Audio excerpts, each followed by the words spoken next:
Bengaluru Rameswaram cafe blast లో మరో ఇద్దరు కీలక నిందితుల్ని ఎన్ఐఏ అరెస్ట్ చేసింది.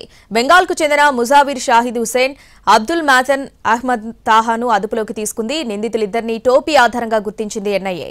బెంగళూరు రామేశ్వరం కేఫ్ బాంబు పేలుడు కేసు దర్యాప్తులో కీలక పురోగతి సాధించింది ఎన్ఐఏ. ఇద్దరు ప్రధాన నిందితులను తాజాగా అదుపులోకి తీసుకుంది. బాంబర్ ముసావిర్ హుసేన్ షాజిబ్, సూత్రధారి అబ్దుల్ మతిన్ తాహాను అరెస్టు చేసింది. పేలుడు జరిగిన నాటి నుంచి పరారీలో ఉన్నవారు అస్సాం, పశ్చిమ బెంగాల్లో తలదాచుకున్నట్లు నిఘా వర్గాలు గుర్తించాయి. ఈ నిందితులిద్దరినీ ఓ క్యాప్ పట్టించింది.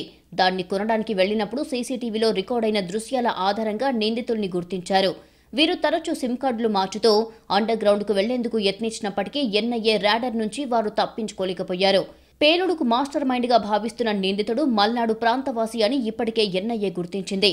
గతంలో శివసముద్రం, గుండ్లుపేట, తమిళనాడులోని కృష్ణగిరి అటవీ విభాగంలో కొందరు యువకులకు ఆయుధాల వినియోగంపై శిక్షణ ఇచ్చాడు అని తెలిపింది. మార్చిలో బెంగళూరులోని బ్రూక్ఫీల్డ్లో ఉన్న కేఫ్లో బాంబు పేలిన ఘటనలో 9 మంది గాయపడ్డారు.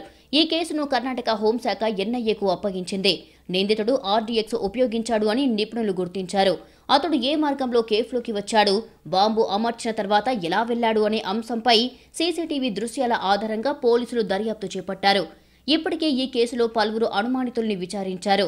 బాంబు అమర్చిన సమయంలో నిందితుడు అనుమానాస్పదంగా తిరుగుతూ ఇడ్లీ ఆర్డర్ ఇచ్చి తిని తన చేతిలోని పేలుడు పదార్థాలు ఉన్న సంచిని అక్కడ పెట్టి హడావిడిగా వెళ్లిపోయినట్లు సీసీ కెమెరా చిత్రాల ద్వారా గుర్తించారు. ఈ క్రమంలో 5 కిలోమీటర్ల పరిధిలోని వందల కొద్దీ సీసీ కెమెరాల దృశ్యాలను విశ్లేషించారు. టోపీ ధరించిన వ్యక్తి నోటికి మాస్క్ కట్టుకుని నల్ల బూట్లో అదే రంగు ప్యాంటు ధరించి ఉన్నట్లు గుర్తించారు. దీంతో టోపీ ఆధారంగా పోలీసులు వేట మొదలు పెట్టడంతో వారు కొనుగోలు చేస్తున్నప్పటి దృశ్యాలు దర్యాప్తు బృందం చేతికి చిక్కాయి. దీంతో నిందితులను గుర్తించి అరెస్టు చేశారు. ఈ కేసులో ఇప్పటికే పలువురు అనుమానితుల్ని ఎన్ఐఏ అధికారులు అదుపులోకి తీసుకుని విచారిస్తున్నారు.